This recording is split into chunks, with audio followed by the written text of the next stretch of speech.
Now let's look at what does a switch do with these MAC addresses. Well, of course, if they have a MAC address and I got to know who's connected to me and how do I know to communicate with them, there's got to be some way of controlling information and knowing that information. Well, that is what a MAC address table does. A MAC address table is the data that is used to know who's connected to me and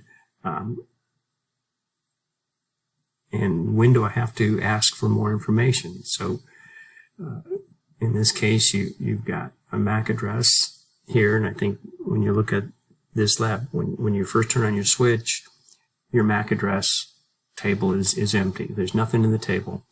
But then as each computer gets plugged in to it, the MAC table learns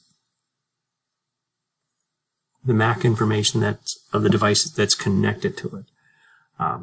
So the second I plug in a device, it says, okay, what's your MAC address? And I'll store it in my table. You know, actually, you can plug it in, but if you don't send anything, it really doesn't do anything. But the second I try to send the first information, until you send something, then it learns who's there. Of course, the other function that switch has to do is, okay, I've learned information, but in most cases, I've got to forward information. So if I'm learning information, once I've sent data here, I've got to so the switch says, hey, I'm on port 1 and this is the MAC address, and I'll put that in the table. So it ends up going through this sequence of when I sent this. If I don't know it, if I look at port 1 and say, hey, what's in it? It's empty, I'll put the MAC address in the table. If it had a destination MAC address, it actually would say, oh, I'm sending to something there. Is there a device plugged into that? And I would update my table with that one too. So it's learning who's connected to each of the ports that's set up. So you can go through the process of watching that video, and you want to get very good at knowing how this table is filtered. Well, now the question is if I have to send data between different devices, I have to be able to forward data between the devices. So if I'm connecting, in this case you got, computer A and computer D are connected to the switch. Once I've sent information back, I've learned them. So if I'm going to send data again in the future, I don't have to look up, so I can speed up that. I just look at my table, I got data into it, I don't have to ask for information, I don't have to store my data. I can just run it through and process it through.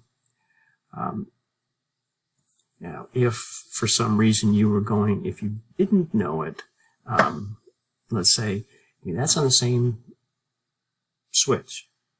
What happens if I've got a device, lost my,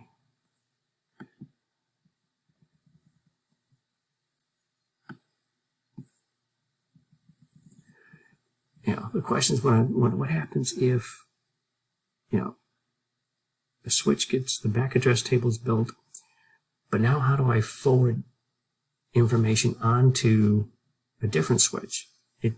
I've checked all my addresses, I don't see that address, that message isn't going to anything connected to me.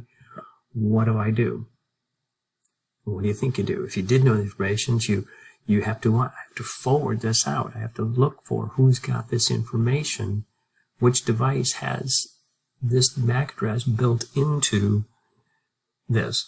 So this video shows you how the MAC addresses are built and how they handle connected switch.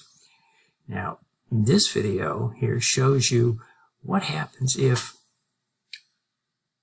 I'm sending a device to the default gateway. Now, the default gateway it's pretty much the next, it's the default gateway says, hey, nobody in my network knows how to get here. I'm going to send it to somebody else that may know how to get this. And more than likely, it's how do I get access to the internet?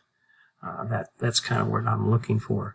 And I'd take a look at that video and see how that processes. But just know that the MAC address table controls what physical devices are connected to me. It makes decisions on when you first send data. Do I have it in the table? If I don't, add it. So it stores. And then on any future devices, it has to forward information. It has to say, hey, does somebody know? Do I have this information? And I have to forward this packet to somebody. Either somebody that's on my same switch that I've learned or will learn, or I've got to do a broadcast address and say, does somebody else know this address? They will reply with the MAC address of, hey, I think I know who this might go to. It sends you the MAC address, puts on the destination point, and forward it out. So there's a kind of a two-step process there in going through this. So take a look at those videos. It's very enlightening, and I think it should help you understand how this MAC address table works. Then we'll look at the next video will be on switch speeds and forwarding methods.